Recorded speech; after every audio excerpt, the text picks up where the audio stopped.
Hello, my fellow Ripplers. This is Chris Miles, your cash flow expert and anti-financial advisor. Welcome to our show that's for you, those who work so hard for your money. You're now ready for your money to start working harder for you right now. You want that freedom and prosperity today, not 30 or 40 years from now, but right now, so you can live that life that you love that with those that you love. But most importantly, it's not just about getting rich, it's about living a rich life because as you're blessed financially, you have a greater capacity to create a ripple effect and bless the lives of others. Guys, I appreciate you tuning in, appreciate you joining and binging and sharing these episodes and making this the most amazing podcast ever because of you and your participation. So thank you so much. As always, remember, go to our website, moneyripples.com. If you're looking for ways to increase your passive income today, go check out our passive income calculator now, see how much you can create. And if it's at least $20,000, go to our contact us page, reach out to us and see if we can do a review and see if we can actually create massive passive income to change your life and get you out of the rat race now. Chris Miles was able to retire twice by the time he was 39 years old. But he's not content to just enjoy his own financial freedom and peace of mind. Chris wants you to have your own ripple effect so you can live free today. He's not the financial advisor you expected. He's the anti-financial advisor you deserve. He's jumping behind the mic right now, ready to make waves. Here's Chris Miles. So today, guys, I want to talk about the rate of return of the stock market. We're getting to the last half of the year. Now I'm recording this at the end of June. I know you guys are going to be seeing this next week, but right after the 4th of July. But I want you guys to really get a good idea of what is real. Like, what does the stock market really actually produce? Because if you were like me, as I was a financial advisor teaching people that you would earn 10 or 12%. And I'm sure you've heard that for years, that it's always 10, 12% return. It doesn't almost ever vary since the beginning of time. That's what stocks produce. And so when a financial advisor sits down with you, they'll say, hey, here's a 10% rate of return you can earn, or 12%, or to be conservative, 8%. And they'll show you those numbers.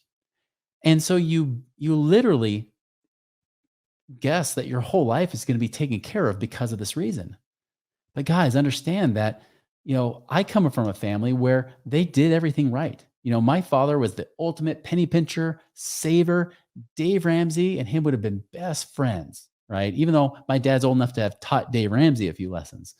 But I mean, he paid off his house early. He saved in his 401ks. He did everything he was supposed to do. Yet when I sat down with him as a financial advisor and looked at his finances, I said, Dad, at this point, even though you're 61 years old, you've got 5 years of retirement and that's it. You have to essentially hope that you die in 5 years if you're going to try to retire. That was not the news I wanted to give him. What made matters worse, of course, the stock market kept going up and down after Y2K. I met with him, but then there's the recession and everything else. He hung on there white knuckling the whole way, riding the market waves, wondering what to do with his retirement until he was forced into retirement.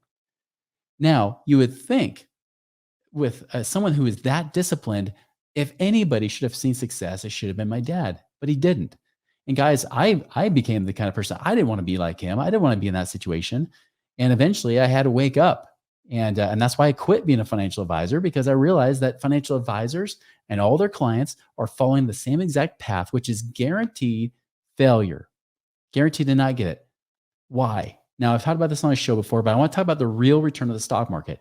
I'm not even going to address that inflation is being understated whenever they run their numbers.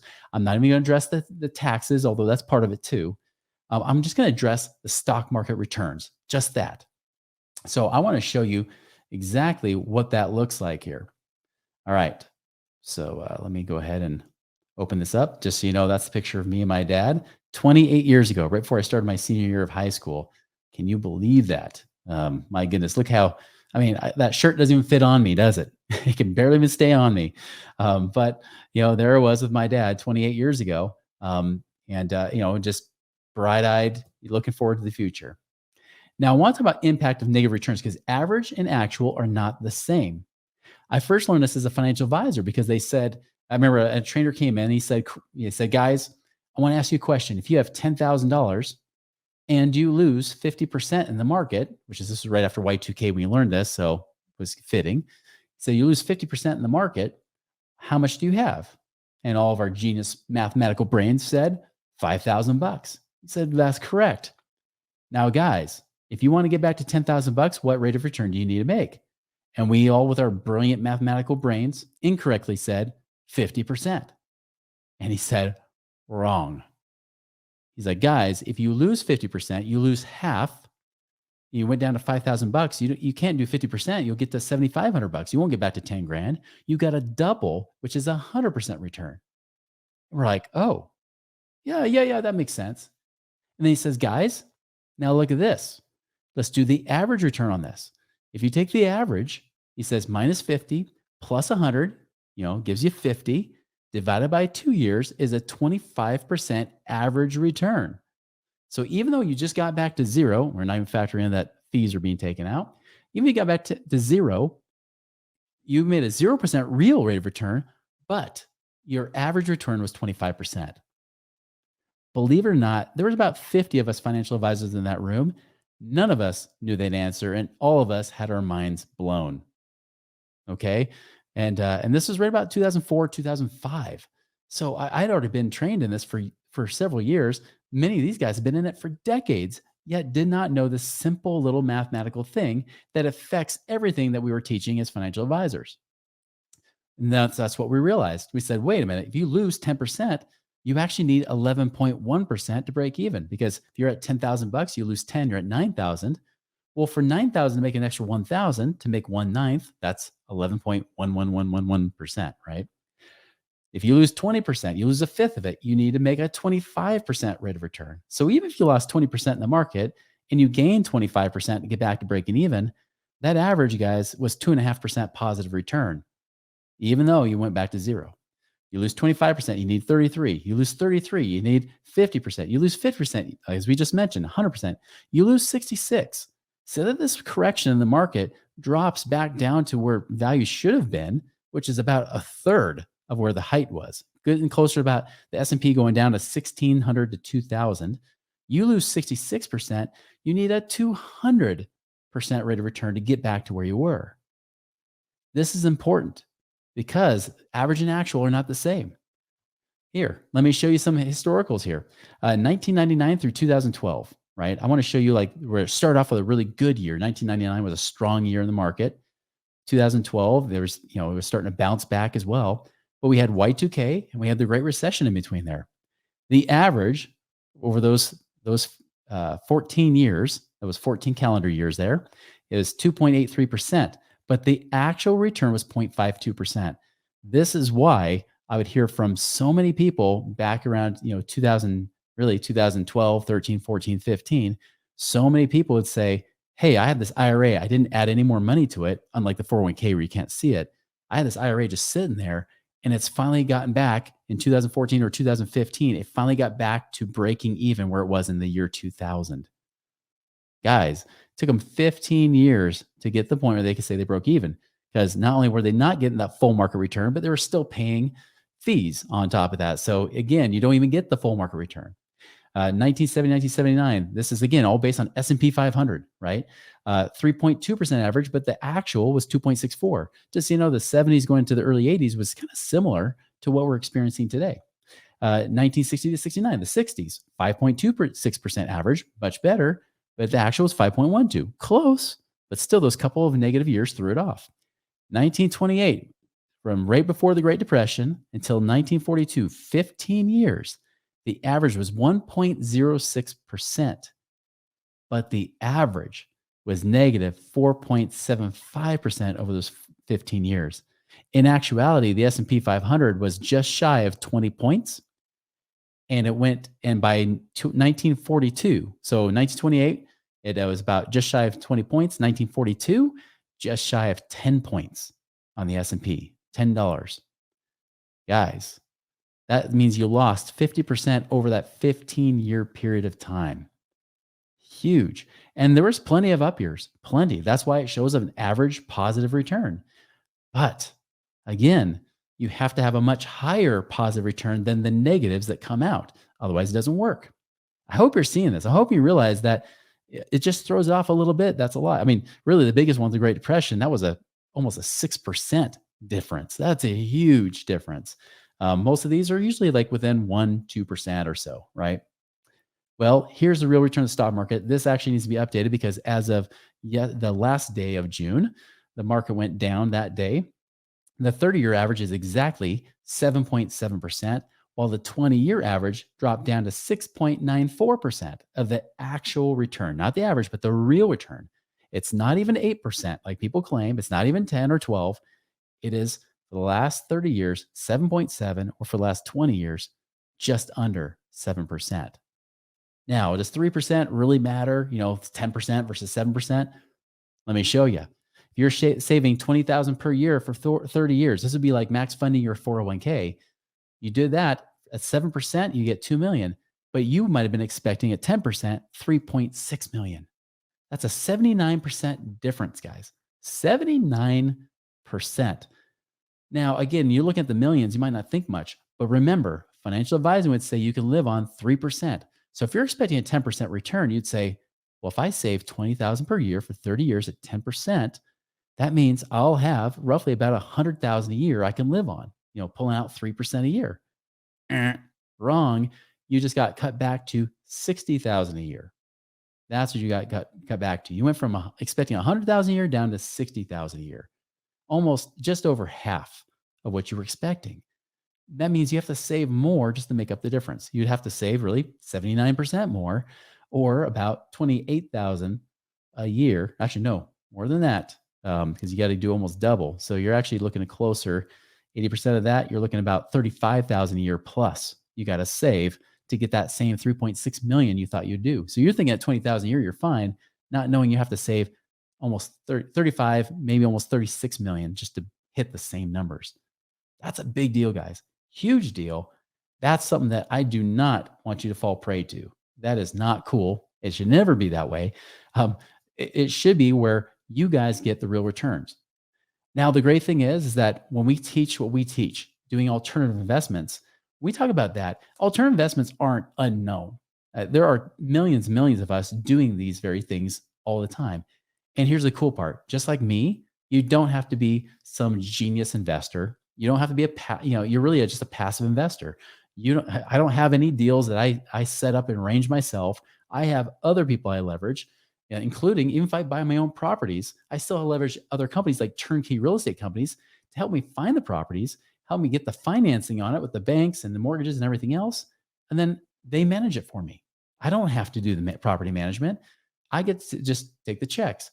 Will there be decisions from time to time? Yeah. It's not like I'm going to sit back and do nothing, but it's a lot more boring than watching the stock market every day, wondering if my dreams are going to come true or not. And I'm here to tell you that Americans' dreams are being absolutely demolished. Now, we've got a lot of false hope because we had so much of a big up market lately. Now, we're starting to see that correction starting to happen. And like I said, I don't believe we're even close to the bottom yet. I think we have further to fall. Even if it means that you take a break during the summer. Maybe it doesn't fall a lot in the summertime, and that's perfectly normal for it to take a break as it goes down along the way, just like you're going down steps. You're not going to go straight down like a bunny slope. Just like bunny slopes, they have to kind of cut and move to avoid going straight down the hill faster. Markets are no different. When they go up, they don't always go straight up, just like they don't always go straight down. I would be very shocked not to see the market go down significantly more than what it has.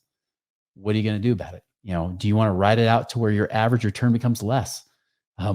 Think about it. 7% is nothing. Where in the alternative space with what we do, we want at least a good 8, 9, 10+% return. There's even, deals out there that sometimes do not just 10, 15%, sometimes more than 20. Again, we never try to guarantee anything. We never try to expect a lot. I always put my expectations lower than whatever somebody tells me because I never want to be disappointed, right? But it sure is nice to know that I get my expectations get exceeded very, very often. And I love that. And I love the fact that I paid less taxes than somebody who has an IRA or 401k does, because you get killed in taxes. You have to pay ordinary income tax. The worst tax you could possibly pay as a US citizen is the ordinary income tax. And guess what? Your retirement accounts are all taxed like ordinary income tax. You don't get any of those passive income tax benefits where it's a lower rate, or even a lot of times you can write off a lot of the supposed losses or depreciation, things like that. So we get to keep more of my money. So the great thing is, just like, we had that retired colonel, on several months ago last year.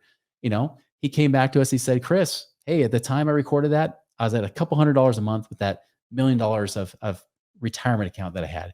Now, Chris, we're at 12,000 a month. 12,000. He's like, I'm excited. Life is different, like completely different than what his financial advisor would have said, which if he pull off 3% of $1 million, 30,000 a year, and then he has to pay taxes on it, that puts him below the poverty line as a millionaire. Why would you do that? And so many of you guys, I think, are in the same position where you've got cash, and this is the perfect opportune time if you haven't taken advantage already.